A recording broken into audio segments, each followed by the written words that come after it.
Bendiga el Señor su santo nombre esta hermosa mañana, una mañana diferente, pero es una mañana donde tenemos la oportunidad de estar en la casa de nuestro Dios.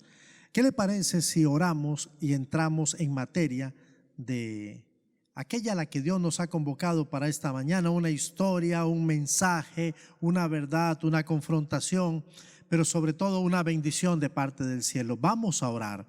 Padre, quiero darte la honra y la gloria y quiero bendecirte por la oportunidad de tener el texto bíblico, la historia que sigue hablándonos y sigue trayendo bendición a tu pueblo. En esta hermosa ocasión quiero rogarte que todo aquel que esté sintonizando este mensaje sea bendecido por el poder de la palabra del Señor, y que la autoridad del cielo sea sobre tu siervo y nos permita predicar y proclamar absoluta y completamente tu palabra.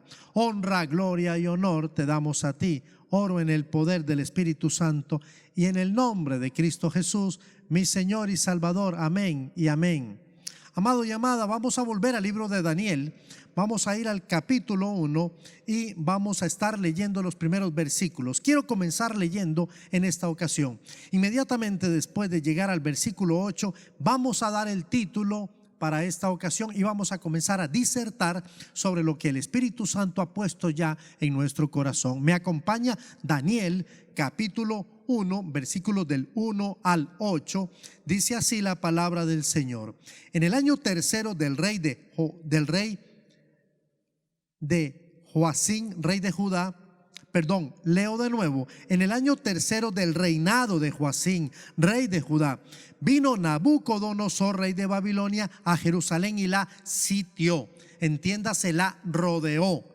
Dice la palabra de Dios: y el Señor entregó en sus manos a Joacim, rey de Judá, y parte de los utensilios de la casa de Dios, y los trajo a tierra de Sinar, a la casa de su Dios, y colocó los utensilios en la casa del tesoro de su Dios Nabucodonosor.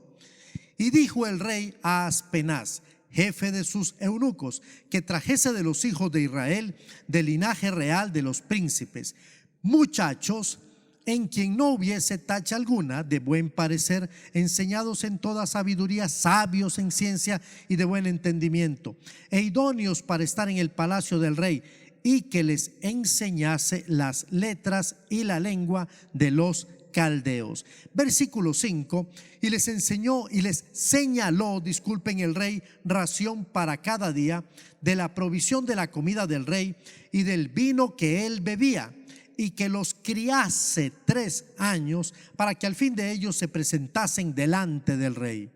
Entre ellos estaban Daniel, Ananías, Misael y Azarías, de los hijos de Judá. A estos el jefe de los eunucos puso nombres, cambió sus nombres. A Daniel puso Belsasar, a Ananías puso Sadrac, a Misael puso Mesac y a Azarías Abed-nego. Versículo número 8, quizá un versículo clave para esta ocasión. Dice la palabra del Señor: y Daniel propuso en su corazón no contaminarse con la porción de la comida del rey, ni con el vino que él bebía. Pidió por tanto al jefe de los eunucos que no se le obligase a contaminarse. Galardonados por su fidelidad es el título para esta hermosa ocasión. Galardonados por su fidelidad. Hoy tendremos el privilegio de conocer la historia de cuatro jóvenes israelitas, todos provenientes de la tribu de Judá. Entiéndase, la tribu de líderes, de donde viene nuestro Señor Jesús. Todos ellos, los 4, fueron llevados cautivos a Babilonia por el rey Nabucodonosor. Y dice la Biblia, nos enseña la Biblia, que estos 4 jóvenes fueron escogidos posteriormente como consejeros de uno de los reyes más poderosos de la tierra. Sin más preludios, vamos a adentrarnos un poquito en la historia. Algunos datos interesantes que creo es importante que los tengamos. El libro de Daniel, que es donde se encuentra esta historia, es un libro que ha sido escrito por la persona que lleva el nombre, por Daniel. Más o menos se escribió entre el año 605, o sea, más o menos en la sexta, estamos hablando de 600 años, perdón, antes de la venida del Señor Jesús. Entre 605 y 536 es más o menos el periodo en que se fecha la escritura del libro de Daniel. Este es un libro cuyo género es narrativo histórico, o sea, nos narra historia, pero también tiene una característica. Hay aquí literatura apocalíptica, o sea, de revelación. El libro de Daniel fue escrito en su mayoría probablemente en arameo, aunque tiene algunas porciones también en hebreo. El arameo era el idioma común de los negocios internacionales. Ya hemos dado lectura a estos primeros 8 versículos y me gustaría ahora hacer la pregunta y responder de acuerdo al texto quiénes eran estos 4 jóvenes y cuáles eran algunas de sus características. Bueno, he dicho que estos 4 jóvenes eran jóvenes hebreos, jóvenes judíos de la tribu de Judá, pertenecían a la tribu de Judá y habían sido traídos como cautivos.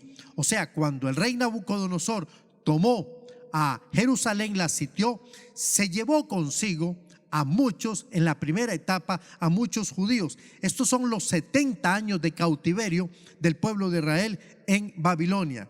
Estos muchachos, dice el texto, pertenecían al linaje real, o sea, eran de la realeza, tenían pedigrí. No había en ellos tacha alguna, eran intachables, eran muchachos de buen parecer, eran bonitos, eran hermosos, estaban enseñados en toda sabiduría, por supuesto, de conformidad a su pueblo, el pueblo judío. Eran sabios en ciencia y en todo entendimiento, muchachos cultos. Definitivamente, con estas características, ellos eran idóneos para estar en la casa o en el palacio del rey, el nuevo rey a quien ahora ellos tendrían la oportunidad de servir. Recordemos algo que es importante, amados y amadas, que el diablo siempre quiere tomar lo mejor, aquello aun que no le ha costado nada.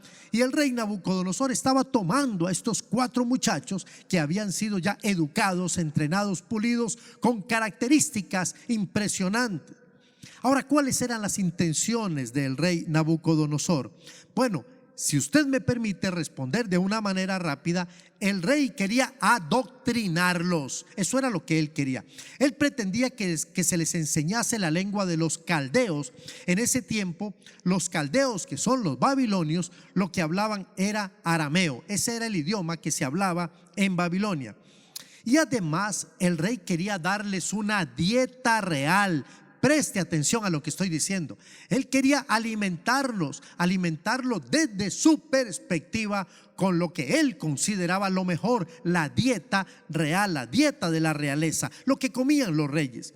El rey les señaló ración para cada día de la comida que comía el rey. Cuidado, iglesia, cuidado, amados, cuidado, jóvenes, porque lo mejor del mundo, permítame poner comillas, es capaz de contaminar la santidad que Dios ha puesto en nosotros. Dice la Biblia que el rey quería criarlos, o sea, tenerlos, concentrarlos por 3 años. El propósito de la comida, de los nombres, de la educación era simple. Este era el esfuerzo de un total adoctrinamiento con el fin de hacer que estos jóvenes hebreos dejaran atrás, ¿qué cosa? A su Dios, sus principios y su cultura hebrea. Sin duda, Nabucodonosor era un estratega, un hombre inteligente. Él quería comunicar a estos jóvenes más o menos lo siguiente: mírenme a mí todo el tiempo, mírenme a mí para todo. Yo soy la persona a quien ustedes tienen que ver según la perspectiva del rey Nabucodonosor. Daniel y sus amigos rehusaron, se negaron, insistiendo que ellos se enfocarían en el Dios de Israel, su Dios verdadero. Calvino escribió lo siguiente. Él dijo: Nabucodonosor sabía que los judíos eran un pueblo duro de cerviz, duro de cabeza, obstinados. Y él utilizó la comida ostentosa para suavizar o para hacer más accesible a los cautivos. Satanás, que es nuestro enemigo natural y principal, utiliza estrategias similares en contra de los creyentes hoy en día, que nos queriendo adoctrinarles en el sistema del mundo. Satanás quiere que nosotros, o sea, que usted y yo, nos identifiquemos con el mundo. Eso es lo que él quiere. Él quiere que nos alimentemos con lo que el mundo ofrece, su basura. Pero también él quiere que nosotros seamos educados escuchando lo que en su posibilidad y lo que él considera que es lo mejor para ganarnos, entonces podamos caer en la trampa del mundo. Que nos eduquemos en la basura nuevamente, en las mentiras y en la inmundicia que el mundo ofrece. El versículo 7 es sumamente revelador. El versículo 7 vemos que el jefe de los eunucos puso nombres a Daniel, a Ananías, a Misael y a Azarías, no porque no tuvieran nombres. Esto es importante. El nombre es muy importante en la cultura hebrea. El nombre normalmente trasciende a un significado. El nombre quiere decir algo, señalar algo de la personalidad, de los rasgos que nosotros tenemos o de nuestras características. Y aquí el jefe de los eunucos cambió el nombre de estos 4 jóvenes. Importantísimo. Y quiero darles, según una tablita que saqué aquí, quiero contarles cuál era el nombre original, cuál era el significado de su nombre en el idioma hebreo, y luego quiero contarles cuál fue el nombre que les fue dado a cada uno de ellos y el significado que también tenía en el idioma arameo o babilónico. Por ejemplo, Daniel en hebreo significa Dios es mi juez. Daniel, Dios es mi juez. Pero el nombre de Daniel fue cambiado a Beltsasar. ¿Por qué hago la pausa? Porque luego, posteriormente, hubo un rey babilónico, que es el último rey de Babilonia, que se llama Belsasar, pero no tiene una T allí, como sí lo tenía el nombre de Daniel en su nuevo nombre, el nombre babilónico. Entonces Daniel significa Dios es mi juez. El nombre babilónico que le dieron fue Beltsasar. Ese nombre significa Bel protege al rey. Bel era una de las deidades de Babilonia. Pasamos a Ananías. Ananías, su nombre fue cambiado por Sadrach. Pero ¿qué significa Ananías en el idioma hebreo? Ananías significa el Señor da gracia o el Señor es bondadoso. Le pusieron el nombre Sadrach, y Sadrach significa iluminado de Acú. Algunas fuentes dicen iluminado del dios Luna, otros dicen iluminado del dios Sol. Para efectos, la deidad es un astro. En el tercer lugar vemos a Misael, que fue sustituido su nombre por Mesac, y Misael significa en hebreo quien como Dios. El nombre hebreo, Misael, quien como Dios. Pero Mesac, que fue su nuevo nombre, significa quien como Acú, quien como el dios Luna o como el dios Sol. En cuarto lugar tenemos a Azarías. Azarías traduce el hebreo, el significado de su nombre, que es el Eterno es mi ayudador. Ahora el nombre que se le da en babilonio, o el nombre babilónico, disculpen, es Abed-nego. Ese nombre Abed-nego se traduce o significa en arameo siervo de Nebo, que sería lo mismo que siervo de Nabucodonosor, porque la palabra Nebo está implícita en el nombre Nabucodonosor. Aprendamos ahora una verdadera decisión de fidelidad. Amados y amadas, el versículo 8 me encanta porque es quizá el meollo de lo que estamos compartiendo en esta ocasión.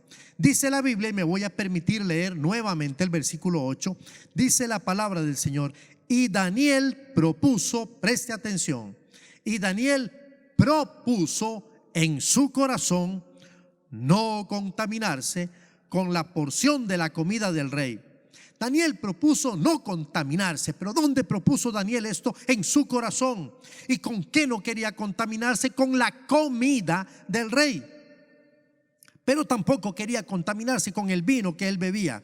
Entonces hay un punto y una coma, hay un alto. Entonces Daniel pidió, por tanto, al jefe de los eunucos que no se le obligase a contaminarse. Una propuesta de fidelidad. Aquí encuentro una propuesta de fidelidad por parte de Daniel, la cual está colegiada, consensuada por sus tres amigos, en este caso Ananías, Misael y Azarías, o si usted prefiere Sadrac, Mesac y Abednego, ya con sus nombres, nuevos nombres en el idioma babilónico. La antigua palabra hebrea para referirse a contaminarse tiene una connotación interesante. Contaminarse significa profanarse o mancharse. También en Isaías 59:3, en Sofonías capítulo 3 versículo 1 y en Malaquías capítulo 1 verso 7, esta palabra está presente, hablando de profanación, hablando de mancha, hablando de contaminación. Para Daniel la contaminación no era un asunto externo, tenía una implicación seria y también espiritual. Amados, pareciera que Daniel hizo una gran tormenta en un vaso de agua. Parece que Daniel está tomando algo muy pequeño y haciéndolo muy grande. Pero tenemos que recordar que la única forma de seguir con Dios es siéndole fiel en las pequeñas cosas. Y esta lección nos la está enseñando el joven Daniel. Daniel llegó a Babilonia teniendo aproximadamente unos 16, 17 años. Era sumamente joven para su capacidad, para su sabiduría, pero Daniel era un hombre que había sido escogido antes que le escogiera Nabucodonosor por el Rey de los cielos, Señor de señores, Dios de dioses, todopoderoso. Daniel se dio cuenta de que su relación con Dios tocaba todas las áreas de su vida. No era solamente una parte, eran todas las áreas de su vida, incluyendo también lo que comía. Esto es sumamente serio e interesante.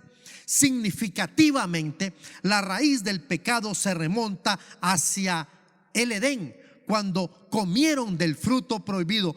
Comieron del fruto prohibido, introdujeron a su cuerpo el fruto del cual se les había dicho que no debían de comer. Quizá Daniel tenía esto muy claro y muy presente. ¿Cuál era el verdadero problema de todo esto? Daniel y sus amigos consideraban la comida del rey como contaminación y así le llamaron. Por favor, te pedimos, no nos obligues a contaminarnos con la comida del rey ni con el vino. Cualquiera se rascaría la cabeza y diría: ¿cómo un banquete real podría contaminar a un mortal cualquiera? Bueno, ellos tenían sus razones y las tres que voy a mencionar. En primer lugar, ellos entendían sin lugar a duda que no era una comida kosher, como suelen comerla los judíos, de la forma más estrictamente bien preparada. Segundo, probablemente estos alimentos también habían sido entregados o porción de ellos como sacrificio a los ídolos, haciéndonos cómplices ya de una situación idólatra. Pero en tercer lugar, el comer la comida del rey implicaba compañerismo con el sistema cultural de Babilonia. La Biblia dice en Apocalipsis 3:20: he aquí yo estoy a la puerta y llamo. Si alguno oye mi voz y abre la puerta, entraré a él y cenaré con él y él conmigo. En la cultura hebrea, en la cultura oriental, el compartir la cena es tener compañerismo, es estar de acuerdo con, es hacerse partícipe de sus pensamientos, sus credos, es amistarse con la persona con la que compartimos la cena. Un momento sumamente importante. Esto es interesante. Daniel no tuvo problemas. Si me lo permite, Daniel no se opuso al nombre que le dieron, al nuevo nombre, que era una nueva identidad, como quiera que sea. Daniel, Dios es mi juez, ahora se llama Beltsasar. Bel protege al rey. Eran dos cosas diferentes, una nueva identidad.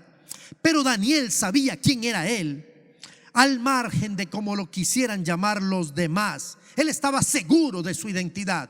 Qué bueno es cuando uno camina, cuando uno sabe quién es y quién es en Cristo. Esa es la identidad que el Señor nos ha dado. Usted y yo, amado y amada, usted tiene que estar seguro de la identidad que usted tiene y vivir de conformidad a su identidad. Daniel no tuvo problemas de que le cambiaran el nombre. También no se opuso a la nueva educación, aprender otro idioma, el idioma de los caldeos, y que él estaba seguro de lo que él creía. Él tenía convicciones, las convicciones son inamovibles. Pero Daniel sí se opuso a la comida de la mesa del rey, porque el comerlo era una desobediencia directa a la palabra de Dios.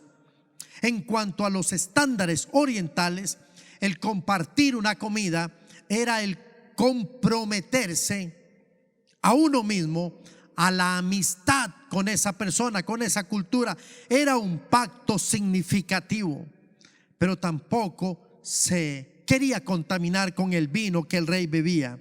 Dios no prohibía beber vino, Dios no prohíbe beber vino. Sin embargo, en las culturas paganas, la mayoría del vino y la carne eran dedicados parcialmente a los dioses. Así que Daniel y sus amigos lo rehusaron.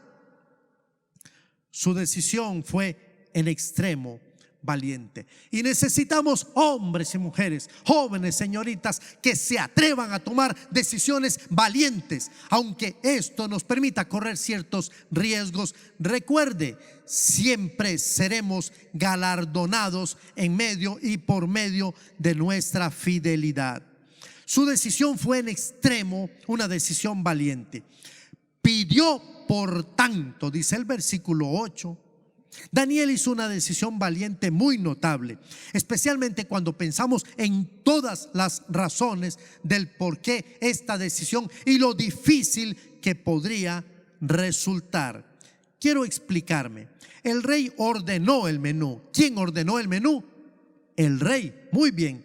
Rechazar el menú del rey podría resultar un castigo severo. Recuerden que los reyes tenían poder absoluto. Ellos solamente con bajar su dedo decían muere, y con mantenerlo decían vive. Nabucodonosor era un rey particular. Dice la Biblia en los capítulos subsiguientes que Daniel, por la gracia y la misericordia de Dios, recibió poder para perpetuar la vida a quien él quería y para quitarla, para humillarlo o para exaltarlo. Realmente era un hombre duro, un hombre obstinado, un hombre fuerte de carácter, y si usted me permite, era un hombre cruel. El rehusar la comida les pudo etiquetar como no cooperadores, y eso podría frustrar las posibilidades de avanzar en un proceso que apenas iniciaba. Existía una amenaza real de castigo. Por ejemplo, los antiguos reyes eran bien conocidos por sus castigos severos, y Nabucodonosor no era la excepción. En ocasiones eran sádicos en contra de aquellos que se les oponían. Hay un dato interesante. Nabucodonosor, discúlpenme, era capaz de poder desarrollar tal crueldad como, por ejemplo, asesinar a los hijos de un rey mientras al rey le sacaba los ojos, y luego permitir que algunos de ellos, de los cautivos, fueran rostizados por el fuego. Ok, usted necesita una base bíblica. Vamos a ir a Jeremías 39:6. Voy a permitirme leer lo que dice Jeremías 39:6. Y degolló el rey de Babilonia a los hijos de Sedequías en presencia de este en Ribla, haciendo asimismo degollar al rey de Babilonia, asimismo degollar el rey de Babilonia a todos los nobles de Judá. Versículo 7 dice: y sacó los ojos del rey Sedequías y le aprisionó con grilletes para llevarle a Babilonia. Eso en el año 587, segundo periodo de la cautividad. El rey de Babilonia, Nabucodonosor, era un hombre cruel, sádico. Pero dice también la Biblia en 29:22, siempre de Jeremías 29:22, dice la palabra del Señor: y todos los transportados de Judá que estaban en Babilonia harán de ellos una maldición, diciendo: póngate Jehová como a Sedequías y como a Acab, a quienes asó al fuego el rey de Babilonia. Los rostizó simplemente porque él era el rey y este pueblo era el pueblo cautivo. Así que desobedecer al rey era sumamente riesgoso. La comida en sí era sin duda muy atractiva. Piensen eso, la comida del rey, y parecía una mejor alternativa que comer con los demás mortales que comerían la comida de los demás. Pero había otro elemento: la distancia de la familia hacía que esto fuera un reto. Daniel y sus amigos no estaban con sus familiares, y despreciar la comida del rey era un verdadero reto. Era fácil el pensar que Dios les había abandonado. Piense conmigo: llevados a la cautividad, llevados a un país que ellos no conocían, ahora eran exiliados, secuestrados de Jerusalén. Pudieron haber dicho: ¿por qué debiéramos de arriesgar nuestro cuello para un Dios que no nos ha acompañado y en contraposición nos ha abandonado? Pudieron pensarlo, pero ellos estaban comprometidos en la obediencia, aun cuando Dios no cumpliera sus expectativas. Daniel propuso en su corazón no contaminarse. Él sabía que comer la comida del rey era directamente desobediencia a la palabra de Dios, como lo establece el libro de Levíticos capítulo 11.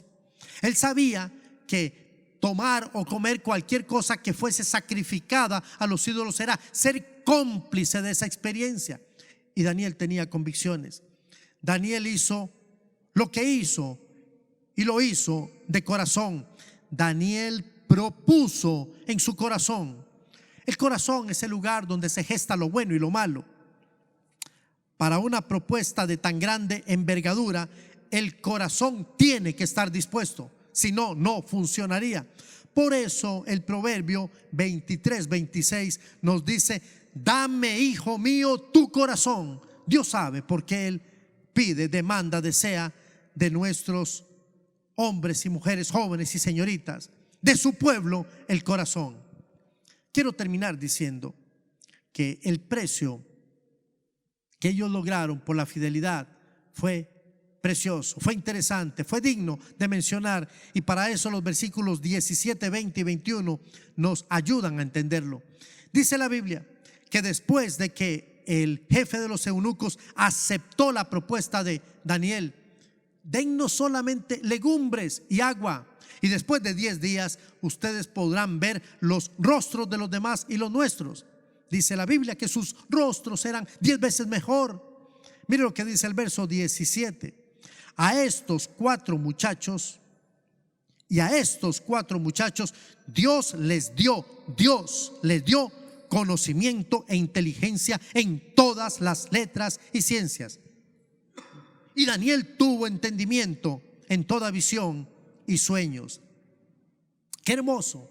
Dios recompensa la fidelidad.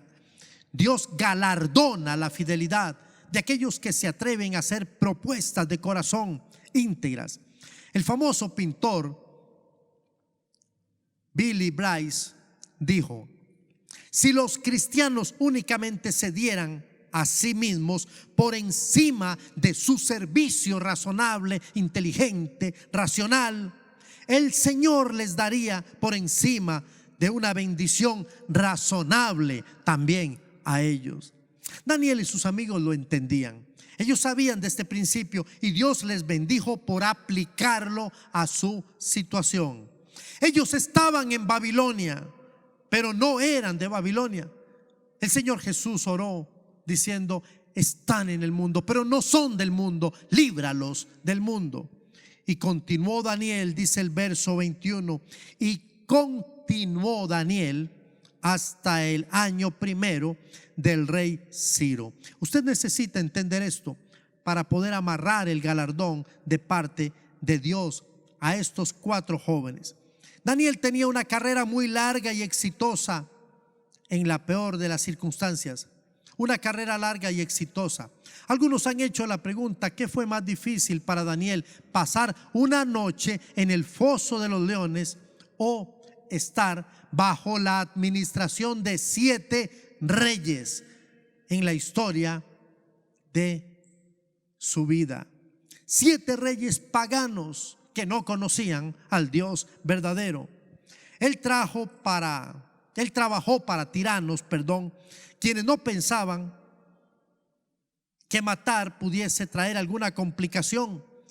No tenían problemas en despachar a sus súbditos o matarlos. El último rey el penúltimo rey bajo el cual estuvo, último de Babilonia, bajo el cual estuvo Daniel, fue Belsasar, un hombre que perdió su reinado en una noche cruenta y vil. Capítulo 5 del libro de Daniel.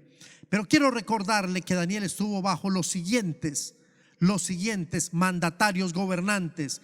De ellos el más temible y peligroso, Nabucodonosor, quien reinó de 605 a 562. Seguidamente Evil Merodac, quien era su yerno. Este reinó del 562 al 560. Y Neriglisar del 560 al 556. Ya van 3 gobernantes para los cuales tuvo que trabajar y servir Daniel y sus amigos.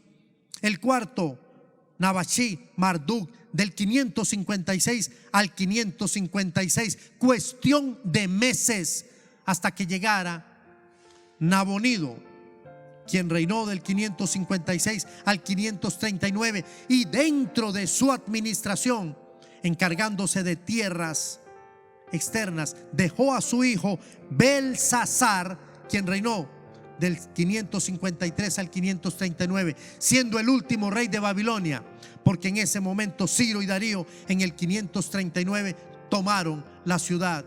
Todo esto dice que la palabra de Dios se cumple cuando en el verso 21 dice: y continuó Daniel hasta el año primero del rey Ciro. ¿Sabe por qué? Porque Dios galardona la fidelidad de aquellos que le temen y le sirven. Necesito concluir diciéndole que Daniel y sus amigos nos muestran que una convicción interna puede vencer cualquier presión externa, y que las convicciones que honran a Dios nos dejan recompensas que solo Dios nos puede dar. Hoy es el día aceptable para tomar las decisiones más trascendentes. Usted, amado y amada, de la misma manera que Daniel, con una historia por delante, con una vida por delante, con hijos a quienes heredar y nietos a quienes afectar, usted puede decir como dijo Daniel: yo propongo en mi corazón no contaminarme. Usted puede recibir el nombre que el mundo le quiera dar. Satanás quiere cambiar su identidad. Satanás quiere educarnos e instruirnos a través de las redes, de los dispositivos, de los medios de comunicación. Pero no permita que Satanás introduzca nada dentro de usted que cambie la historia y que le haga perder el voto más íntimo de fidelidad a su Dios. Y Daniel propuso en su corazón no contaminarse. Proponga usted no contaminarse ni con la comida, ni con la basura, ni con todo lo que el mundo quiere traer para nosotros. Y sea usted un hombre fiel, y Dios le pondrá en lugares altos. Dios le llevará de victoria en victoria, porque esa es su bendición, ese es su deseo. Quiero orar por usted, quiero bendecirlo en este momento. Reciba esta palabra de bendición. Padre, en el poder del Espíritu Santo, quiero orar por tu pueblo. Este pueblo que hoy te dice: yo también propongo en mi corazón no contaminarme. Tú me has hablado en estos días y me has dicho: te estás contaminando. No, cuidado, ten cuidado, no escuches, no hagas. Y hoy yo decido delante de ti, Padre, decido y propongo en mi corazón, en ese lugar donde se gesta lo bueno y lo malo, ese lugar que un día tú dijiste: dame, hijo mío, tu corazón, te lo entrego. Y aquí, Dios, yo propongo no contaminarme con nada de lo vil, de lo sucio, de lo menospreciado, de lo profano, de lo que viene y mancha mi vida y me aleja de ti. Honro, pongo delante de ti a mi familia, a los míos, esposa, hijos. Delante de ti pongo esta congregación, amigos y familia. Y hoy nos santificamos para la gloria de tu nombre y vamos a ser galardonados por nuestra fidelidad. Sea a ti la honra y la gloria. Oramos en el poder del Espíritu Santo y en el nombre de Cristo Jesús, nuestro Señor y Salvador. Amén y amén. Dios bendice a su familia. Dios bendice su decisión. Espero que nos podamos ver la próxima vez. Sea el nombre de Jehová bendito y Dios traiga bendición y paz sobre su iglesia ricamente.